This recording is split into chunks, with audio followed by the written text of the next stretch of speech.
ધોરણ 9 विषय हिंदी। विद्यार्थी मित्रों, आपका नया पाठ है दाजू। दाजू यानी कि बड़ा भाई। तो बड़े भाई को हिंदी में दाजू बोलते हैं। तो उसके लेखक है शेखर जोशी। तो ये जो कहानी है उसमें हमें यह बताया गया है कि एक छोटा लड़का है, वो गरीब परिवार से आता है।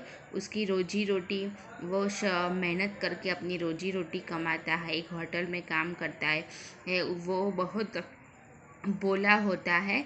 तो और यही भोलेपन का जो लड़का होता है वो उसके पर, और जो एक आदमी बताया गया है जगदीश बाबू करके, तो जो आदमी है उसके पर बालक के मन पर कैसा आघात करता है, ऐसी कहानी में बताया गया है। तो ये कहानी आप ध्यान से सुनिए। ये तो विद्यार्थी मित्रों, जो पाठ है ना दाजू, हम उसको बड़ा भाई कहते हैं। तो आपको समझ में आया दाजू किसे कहते हैं? दाजू का मैंने आपको ये अर्थ बताया है। तो अब मैं हिंदी बोलूँगी, उसके साथ साथ गुजराती ट्रांसलेट करूँगी। आप सब ध्यान से सुनिए, अच्छा पाठ है, आपको पसंद आएगा।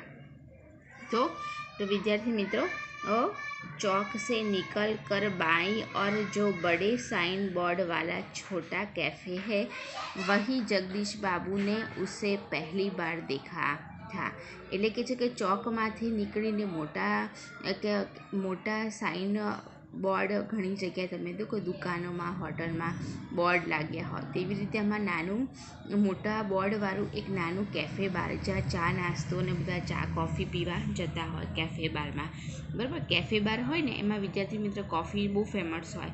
તો કે છે કે ત્યાં જગદીશ બાબુ જે હોય છે પહેલી વાર શું કરે છે, એને પહેલી વાર જોવે છે, એ ત્યાં ચાનું આપવાનું વેટરનું કામ કરતો હોય છે. તો કહે છે કે ગોરા ચિત્તા રંગ, નીલી સફા આંખે, એટલે કે છે એકદમ ગોરો હોય છે, એકદમ નીલી એની આંખો હોય છે. सुनहरे बाल और चाल में एक अनोखी मस्ती पर शिथिलता नहीं। तो ये छोकरो ना वाળ, એના ચાલ એની વાત કરે છે કે कमल के पत्ते पर फिसलती हुई पानी की बूंद की सी પૂરતી, એટલે કે છે કે જેમ પત્તા ઉપર કોઈ પત્તું હોય એના ઉપર પાણીના ટપકા પડે તો કેવું એ લસરી જાય, એવી રીતે એની કામ કરવાની પણ એવી સ્ફૂર્તિ હોય છે. आँखों की चंचलता देखकर उसकी उम्र का अनुमान केवल 9-10 वर्ष ही लगाया जा सकता था। એટલે કે છે કે આપણે એની આંખોમાં આપણે જોઈએ તો કે છે કે એટલો ભોળો છોકરો હતો, એનામાં કોઈ જાતનું વેર ઝેર ઈર્ષા ભાવ કંઈ જ નહીં ને એટલો ચંચળ સ્વભાવનો, એની ઉંમરનું અનુમાન કરીએ એટલે કે એની ઉંમરનો અંદાજ લગાવીએ તો 9-10 વર્ષનો છોકરો હશે, વધારે મોટી ઉંમરનો હશે नहीं। तो शायद यही उम्र उसकी रही होगी, એટલે એમ કહે છે કે બસ આટલી ઉંમર હશે, અંદાજ લગાવી છે, એનાથી વધુ મોટી ઉંમર હશે नहीं। अध जली सिगरेट का एक लंबा कस खींचते हुए जगदीश बाबू ने कैफ़े में प्रवेश किया। એટલે કે છે કે સિગરેટની લાંબી ચુસ્તી લઈ અને જગદીશ બાબુ જે કેફેમાં હતા એમાં આવ્યા। वह एक मेज पर से प्लेट उठा रहा था। એટલે જે પેલો છોકરો હતો ને, એક ટેબલ ઉપરથી શું કરતો હતો, પ્લેટ ઉપાડી રહ્યો હતો। और जब वे पास ही कोने की टेबल पर बैठे तो, એટલે કે એની બાજુમાં જે ખૂણામાં ટેબલ હતું એના ઉપર બેઠા તો वह सामने था, એટલે કે છોકરો સામે હતો। मानो घंटों से उनकी, એટલે કેટલાય કલાકથી એમની उम्र स्थान पर आने वाले व्यक्ति की प्रतीक्षा कर रहा हो, એટલે કે છે કે કેટલાય કલાકથી એવી રાહ જોઈ રહ્યો હતો કે કોક વ્યક્તિ આવે, એની રાહ જોઈ રહ્યો હતો। वह कुछ बोला नहीं, એ કંઈ બોલ્યો નહીં। नम्रता प्रदर्शन के लिए थोड़ा झुका और मुस्कराया भर था, એટલે કે છે કે નમ્રતાથી શું કરે છે, એમની સામે હસે છે। और पर उसके उसी मौन में जैसे सारा मीनू समाहित था। सिंगल चाय का ऑर्डर पाने पर वह एक बार मुस्कुरा कर चल दिया और पलक झपकते ही चाय हाजिर की। એટલે કે છે કે એટલો ભોળો છોકરો હતો ને, તો કહે છે કે ચાનો ઓર્ડર આપ્યો ને તો તરત જ ચા લઈને ને આંખ એક પલકારો થાય એટલામાં તો તે ચા લઈને હાજર થઈ ગયો। મનુષ્ય કી ભાવનાएं बड़ी विचित्र होती है। એટલે કે મનુષ્યની જે ભાવના હોય છે બહુ અલગ હોય છે। निर्जन एकांत स्थान में निसंग होने पर कभी कभी आदमी एकाकी अनुभव नहीं करता। ઘણી વખત કોઈ એવી નિર્જન ઉજ્જડ જગ્યા હોય ને, તેને કોઈ ઓળખતું ના હોય, માણસ એકલો હોય ને તોય ઘણી વખત એને એ પોતે એકલો છે એવું અનુભવ નથી કરતો। અજાણ્યા માણસ જોડે પણ એ શું થઈ જતો છે, સેટ થઈ જતા હોય છે। इस एकाकीपन में भी सब कुछ कितना निकट है। એટલે આ જગ્યામાં એને બધું પોતાની નજીક હોય એવું લાગતું હોય છે। कितना अपना है, परंतु उसके विपरीत कभी कभी सैकड़ों नर नारियों के बीच जानवरमय वातावरण में भी रहकर भी सूनेपन की अनुभूति होती है। એટલે કે કેટલી વખત એવું થાય છે ને કે બહુ બધા માણસો હોય, મનુષ્ય હોય, નર નારી એ બધા વાતાવરણમાં પણ ભેગા હોય ને તો પણ આપણને સૂનું સૂનું લાગે, એકલા પડી ગયા હોય એવો અનુભવ થતો હોય છે। लगता है जो कुछ है वह पराया है। એવું લાગે છે કે જે પણ બધું છે ને બધું પારખું છે એમ। कितना अपत्वहीन, पर यह अकारण ही नहीं होता। इस एकाकीपन की अनुभूति उस अलगाव की जड़ें होती है। એટલે કે છે કે એને ઘણી વખત એટલું એકલપણું લાગતું હોય છે ને, એને પોતાનું જે ગામ હોય છે એની ઘણી વખત યાદ આવી જતી હોય છે। विछोह या विरक्ति की किसी कथा के मूल में जगदीश बाबू दूर देश से आए हैं। એટલે જે જગદીશ બાબુ હોય છે એ બહુ દૂરથી આવ્યા હોય છે। अकेले है એટલે કે જે એકલા હોય છે। चौक की चहल पहल कैफ़े के शोरगुल में उन्हें लगता है। એટલે કે છે કે ચોકમાં બધાની અવર જવર અને એક કેફેમાં બધાના અવાજથી એમને એવું લાગે છે કે सब कुछ अपनहीन है।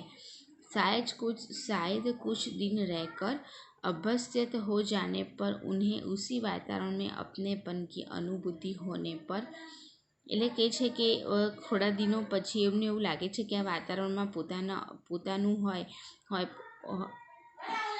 પોતાના આ જે વાતાવરણ છે એમાં પોતે ભળી જશે। પણ आज तो लगता है कि यह अपना नहीं अपनेपन की सीमा से दूर कितना दूर। એવું લાગે છે કે આ પોતાનું નથી પણ એટલું બધું દૂર હોય ને એવું। और तब उन्हें अनायास ही याद आने लगते हैं, पर इन्हें अचानक ये याद आवा लागे छे। अपने गांव पड़ोस के आदमी, स्कूल कॉलेज के छोकरे, अपने निकट शहर के कैफ़े होटल।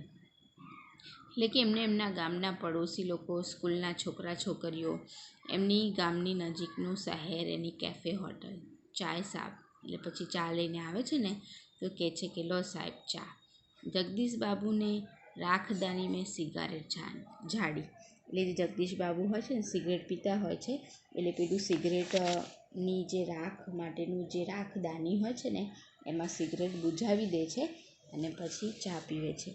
उन्हें लगा इन शब्दों की ध्वनि में वही कुछ है जिन्हें रिक्तता का उन्हें अनुभव हो रही है। એટલે એવું લાગે છે કે આ બધા શબ્દોમાં અહીંયા અવાજમાં એવું લાગે છે કે જાણે એમ और उन्होंने अपनी शंका का समाधान कर लिया। એટલે કે આ બધામાં અહીંયા શબ્દોના અવાજ ને બધામાં એવું એટલો અનુભવ થાય છે ને કે એમને પોતાના પરની હોય એવી શંકાનું સમાધાન કરી લે છે।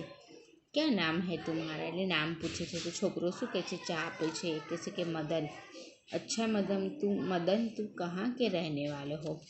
એટલે મદનને કહે છે કે તું ક્યાંનો રહેવાવાળો છે। પહાડ કા હું બાબુજી, તો કે હું પહાડી એરિયામાંથી આવું છું। પહાડ તો સેંકડો હોય, એટલે પેલા જગદીશ બાબુ કે પહાડ તો ઘણા બધા હોય। આબુ, દાર્જિલિંગ, મसूरी, शिमला, अल्मोड़ा, तुम्हारा गाँव किस पहाड़ में है। એટલે પેલા જગદીશ બાબુ હોય છે ને એવું કહે છે કે પહાડ તો ઘણા બધા છે। એમાં આબુ છે, દાર્જિલિંગ છે, મસૂરી છે, શિમલા છે, અલ્મોડા છે, આ બધા પહાડોમાંથી તું કયા પહાડમાંથી આવ્યો છે? इस बार शायद उसे पहाड़ और जिले का भेद मालूम होगा. એટલે પછી એને ખબર પડી એને કે પહાડ કોને કહેવાય અને જિલ્લા કોને કહેવાય એનો ભેદ એને નથી ખબર. પછી એને ખબર પડી. મુસ્કરા કર બોલા, અલ્મોડા સાહેબ અલ્મોડા, એટલે કહે છે કે હું અલ્મોડા નામના પહાડી વિસ્તારમાંથી આવું છું. અલ્મોડા મેં કોણ સા ગાંવ, એટલે કે એને એવી ખબર બી નથી હોતી કે ગામ જિલ્લા કયા. તો કહે છે કે અલ્મોડા તો ખરી, પણ ત્યાંના કયા ગામમાંથી આવે છે? વિશેષ જાણને કી ગરજ સે જગદીશ બાબુને પૂછા. એમને બહુ જાણવું હતું એટલે જગદીશ બાબુ શું એને પૂછે છે.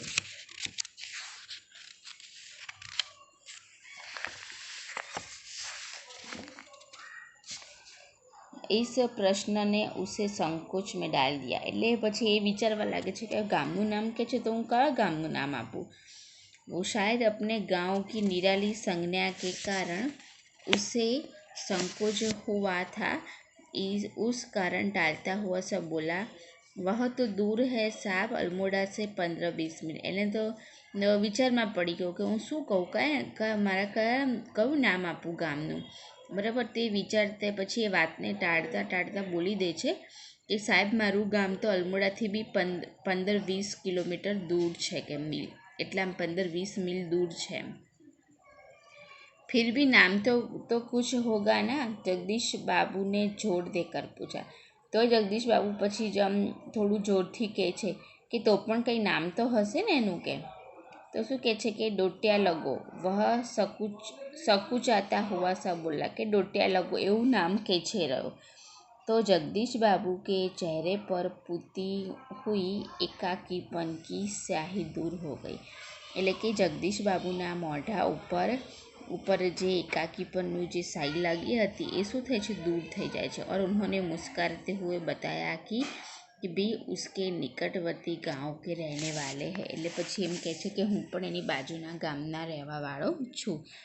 તો લગા જૈસે પ્રસન્નતા કે કારણ, તો એમને એવું લાગે છે કે કારણ અભી મદન કે હાથ સે ટ્રે ગીર પડેગી, એટલે કે ખુશીથી એવું લાગે છે કે મદનના હાથમાંથી આ ટ્રે પડી જશે. ઉસકે મુંહ સે શબ્દ નિકલના ચાહ કર બી ન નિકલ શકે, એટલે કે એના મોઢામાંથી શબ્દ નીકળવા તો પણ ના નીકળી શક્યા. ખોયા ખોયા સા वह अपने अतीत को फिर लौट कर देखने का प्रयत्न कर रहा हो, એટલે કે છે કે ખોવાઈ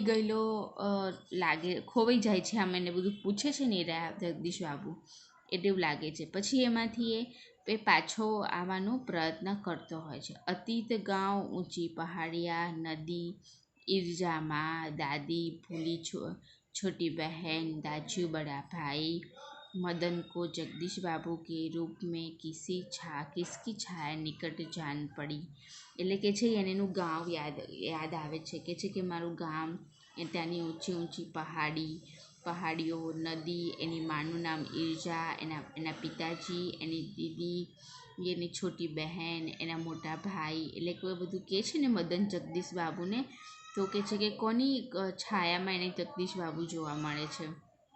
ઈર્જામાં નહીં, પોતાના પિતાજીમાં નહીં, એની બહેનમાં નહીં, એના ભાઈમાં જગદીશ બાબુ જોવા લાગે છે રહ્યો. 2-4 दिनों में मदन और जगदीश बाबू के बीच की अजनबीपन की खाई दूर हो गई, એટલે કે છે કે 2-4 દિવસમાં જ જગદીશ બાબુને શું થઈ જાય છે, એ જગદીશ બાબુને 2-4 દિવસમાં જ જે અજાણ્યાપણું લાગતું હોય છે બધું દૂર થઈ જતું હોય છે. और टेबल पर बैठने ही मदन का स्वर सुनाई देता है. તો કહે છે કે અજાણ્યાપણું દૂર થઈ જાય છે અને ટેબલ ઉપર એના બેસે ને તો એટલામાં જ એમને મદનનો અવાજ સંભળાય છે. દાજુ દાજુ આજ તો ઠંડ બહુત હૈ, એ દાજુ એટલે કે જગદીશ બાબુને મોટા ભાઈ તરીકે બોલાવે છે કે આજે તો બહુ ઠંડી છે. દાજુ ક્યાં યહાં ભી હિમ પડેગા, એટલે કે છે કે અહીંયા હિમ પડશે. હિમ એટલે કે બહુ ઠંડી બરફ. દાજુ આપને તો કલ બહુ થોડા ખાના ખાયા, એટલે કહે છે કે તમે તો ગઈકાલે બહુ થોડું ખાવાનું ખાધું, મોટા ભાઈને કહે છે. तभी किसी और से बॉय की आवाज़ पड़ती थी और मदन उस आवाज़ की प्रतिध्वनि के पहुँचने से पहले ही वहाँ पहुँच जाता है. એટલે કહે છે કે એમને બોય તરીકેનો અવાજ પડે એની પહેલાં જ એમનો અવાજ પડે એની પહેલાં જ મદન ત્યાં પહોંચી જતો હોય છે. ऑर्डर लेकर फिर जाते जाते जगदीश बाबू पूछता દાજુ કોઈ ચીજ, એટલે કે ઓર્ડર લઈ અને પછી જાય ને તો પાછું જગદીશ બાબુને પૂછે કે બીજી કોઈ વસ્તુ જોઈએ છે, તો કે પાણી લાવો, તેને પાણી આપે છે. तो विद्यार्थी मित्रों, आज हम इतने तक आपको समझाते हैं, आगे का हम नेक्स्ट लेक्चर में आपको समझाऊंगी. तब तक आप घर पे पढ़ाई करना. Thank you.